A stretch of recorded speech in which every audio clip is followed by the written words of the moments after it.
So yo, what's up mga kabaygon? Sobrang saya ngayong araw na to mga kabaygon dahil ito na yung inaantay ko mga kabaygon. After 5 years, makapagbakasyon na tayo mga kabaygon. Ayan, nakahanda na yan mga kabaygon.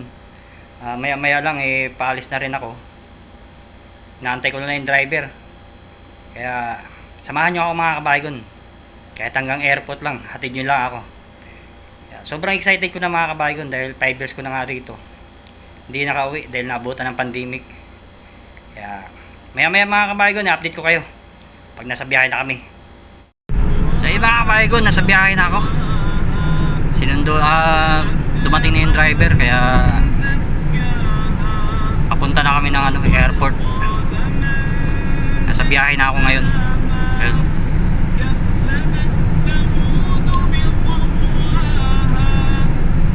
Update ko na lang kayo mamaya mga kabaygon pag nasa airport na uli ako. Kasi Zoom kasi yung mga kabaygon Zoom kasi yung driver namin, fasting sila ngayon kabiruan ko to. Hindi ko naman pwede biruin to mga kabaygon. Siyempre kailangan natin respetuhin yan.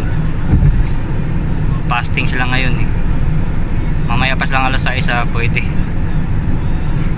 Kaya yung driver ko ngayon nagsasalita naman siya pero siyempre limitado yung mga kabaygon kasi nga fasting nga sila Kaya yun mga kabaygon, nasa kalsada na sa biyahe na kami. Update ko lang kayo mamaya maya.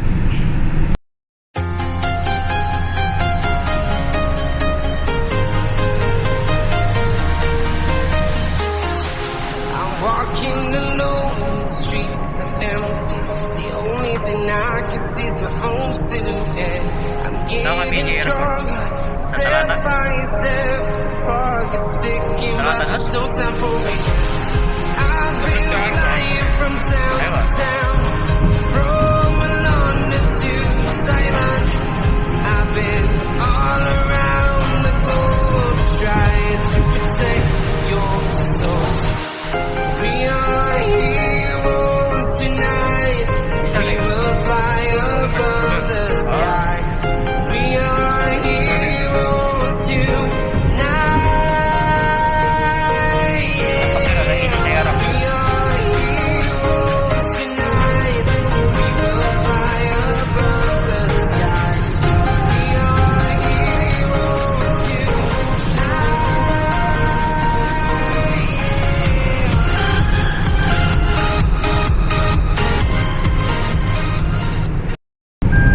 So yun mga kabaygon, nasa biyahe pa rin kami. Nung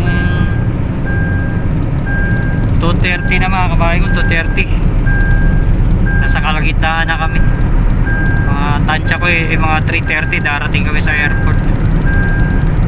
Sa lukuyan nandito pa kami sa disyerto mga kabaygon. Ayun, ayan, disyerto pa yung nakikita. Mga biyahe pa kami mga kabaygon. Siguro mga 3:30 baka nandun na kami. Sabi kasi ng driver 2 oras lang. Siguro mga ganun, mga 3:20 mga ganun darating kami dun. Kaya sumasakit yung puwit ko sa kaupo mga kabaygon. 2 oras mahigit yung biyahe mula ro sa sa pinanggalingan namin sa Alasa Upo papunta rito sa airport Damam. Sige, update na lang ulit kayo mamaya mga kabaygon dahil bumabiyahe pa kami. Buti na lang hindi ganong mainit mga kabaygon, makulimlim.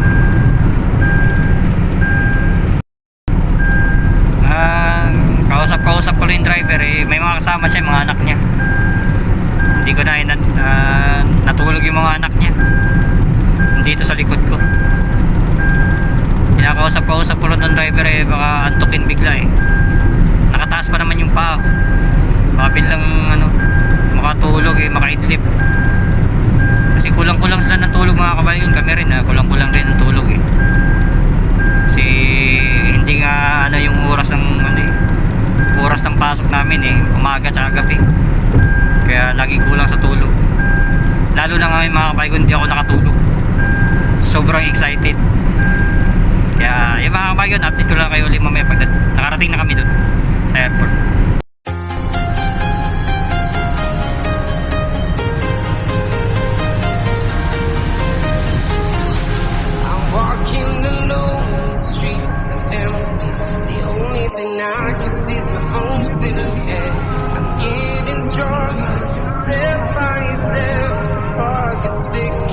there's no time for me.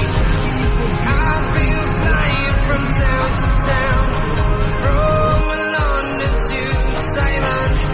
I've been all around the globe trying to protect your So mga kabahayan, nandito na kami.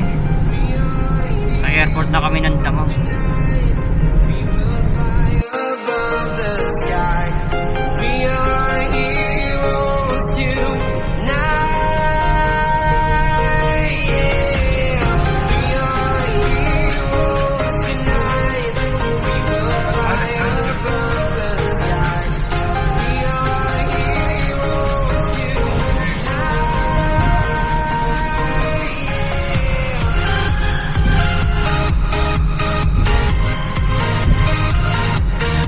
Departure.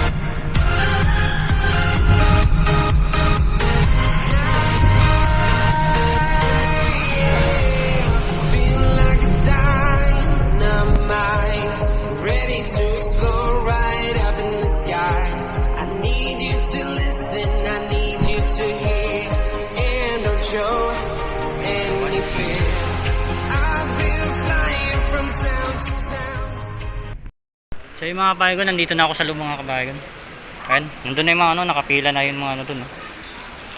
Inaantay ko na yung driver dito kasi pupuntahan daw ako. Hinahanap ko pa. Papasok daw sila rito mga kabahayan. Ayan, pagpasok namin din mga kabahayan, hinahanap kagad sa akin tawakal na. Kaya pupunta ako din dito sa unahan para ipa-check-in ko naman tong ano, yung bagahe ko. Naantay ko lang yung driver dito mga kabahayan.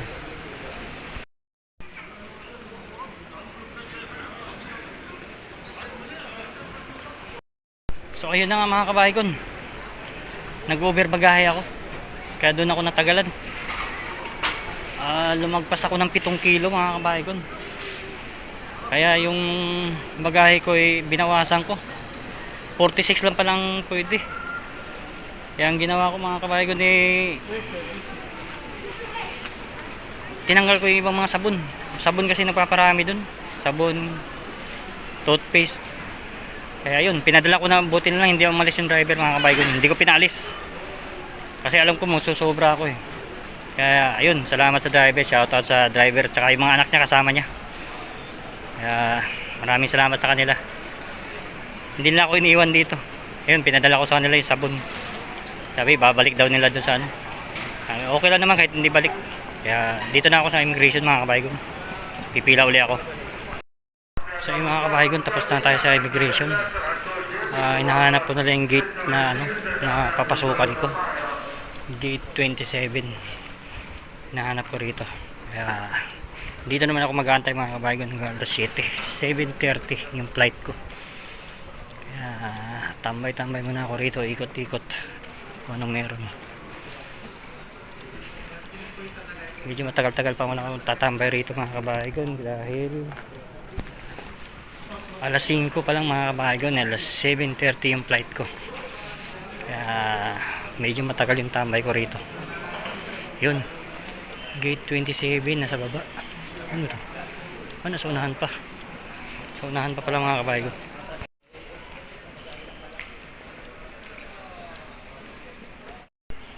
Lakad-lakad muna mga kabahayan hanggang sa makarating ako sa ano, gate 27. Ang tagal kong inantay ito mga kabahayan. 5 years ko inantay ito na makatungtong uli rito sa airport. Kaya ngayon ito na, wala nang problema, nakapasok na ako sa airport. Naantay ko na yung flight ko. Kaya nag-over bagahe nga lang ako, yun lang masaklap dun. Nag-over bagahe ako ng 7 kilo mga kabahayan. Pinapabayaran sa akin, sabi niya kung gusto ko raw bayaran, ibabayaran ko na ng 400 plus real. Kulang 500 mga kabahayan. 7 kilo lang yun. Tinanggal ko na yung mga sabon. Sayang din yung 400 mga kabahayan. Sabon magkano lang naman yun. Kaya bahala na yung driver dun kung anong gagawin niya ron. Sabi ko balik niya yung iba ron, tapos yung iba kukunin niya. Pati yung ano, yung kajud, yung dates na ano, binigay ko rin sa kanya. Sayang nga lang, kaso lang wala lang magagawa Ganun talaga. Overbagay eh. Makulit kasi ako mga kabahayan sa tagal ko rito sa ipon-ipon dumami na pala. Di ko alam. Nahirapan nga ako sa malita ko mga kabahayan kaya hirap ako magbuhat eh. Uy, malayo-layo na yung nilakad ko mga kabahayan, hindi ko pa rin nakita. Kaya maya-maya mga kabahayan, update ko kayo. Dito lang ako doon sa loob ng airport. Ayan. So yung mga kabahayan, ayan yung gate na papasukan ko. Ayan, gate 27. Ayan yung mga kasabayan ko nasa baba. Ayan sila nakatambay lang sa baba, nag-aantay.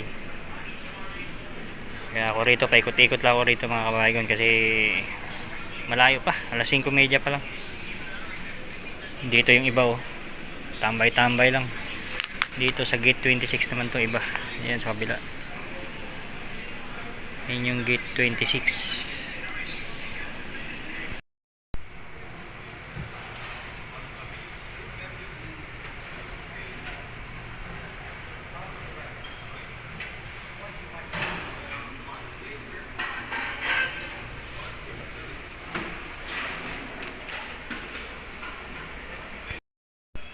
So yung mga kabahayan, napagod na ako sa kaikot-ikot, nakagutom, kaya tambay muna ako rito mga kabahayan. Ayan.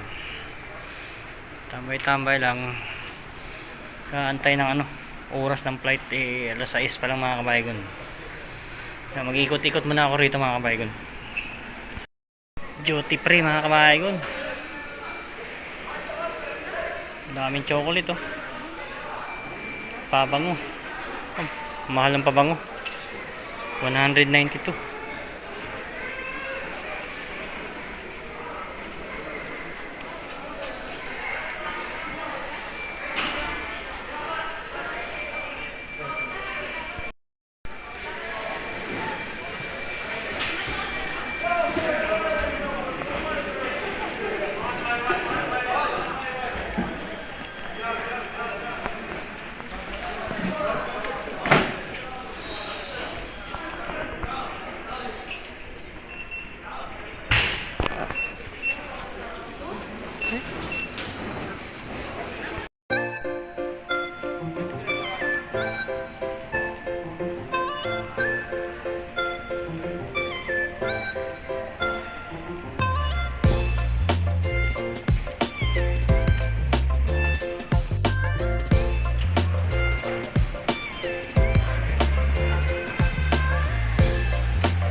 Ayun na mga kabahayan,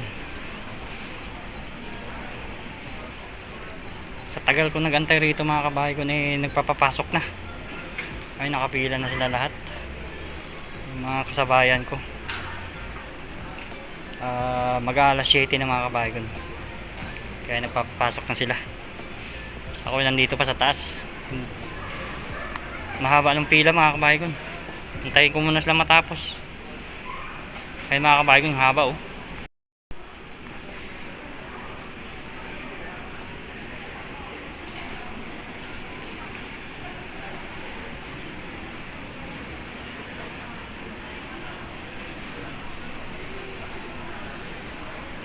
bababa na ako mga kabahayan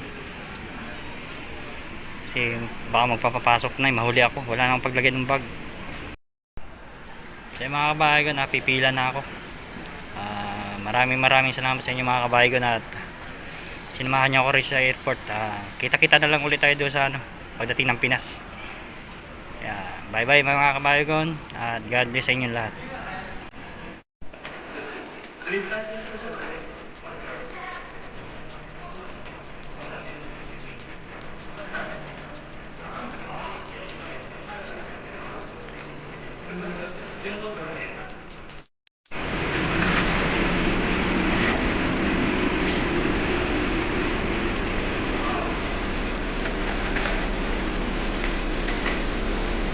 Nakasakay rin ng aeroplano.